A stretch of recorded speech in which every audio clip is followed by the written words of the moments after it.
You spend 3 months tapping icons on a screen. Dog, apple, running.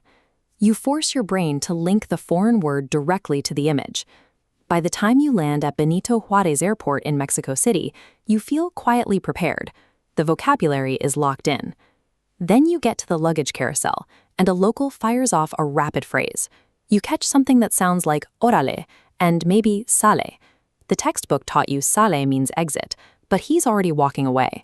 All that carefully stacked grammar falls apart the second it collides with heavily contracted, high-speed, everyday street slang. This timeline illustrates what we call the Fluency gap.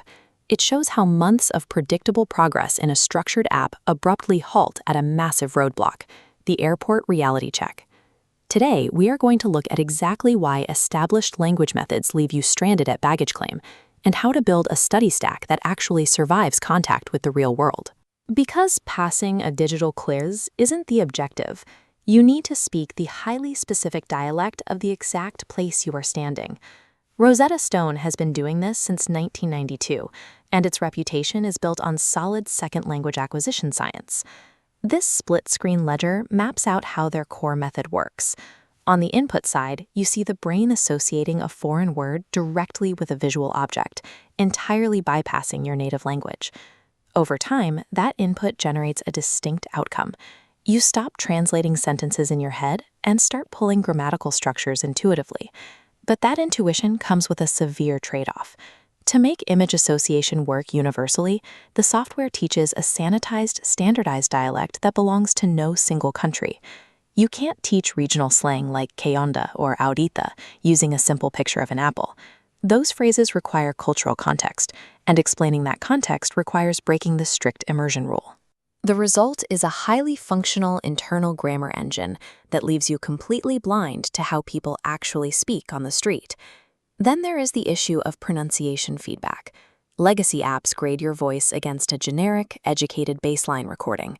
If you hit the correct phonemes, the software flashes green. You get a perfect score and assume you are ready for a real conversation. That assumption breaks down the moment you step into a neighborhood like Coyoacán, where the Riveritha language changes entirely. Looking at these two audio waveforms side by side reveals the disconnect. The generic model entirely misses the fast contractions, dropped syllables, and the unique cadence that defines local expressions. If you spend months matching a neutral AI voice, you are actively training yourself to sound like a foreigner to the people you want to connect with. StreetTongue inverts this entire model. Instead of teaching a generic language, it uses a specific city's streets as the foundational curriculum. It drills you on hyper-local phrases so you are ready for high-speed, practical encounters, like ordering food on a crowded sidewalk. To fix the pronunciation trap, their feedback engine grades you exclusively against audio from local native speakers, measuring your exact cadence against that specific city.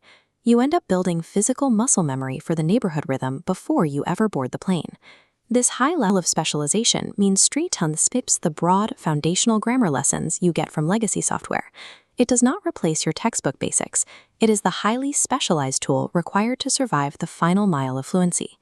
This decision tree helps you map out exactly how to build your study stack based on your timeline and current skill level.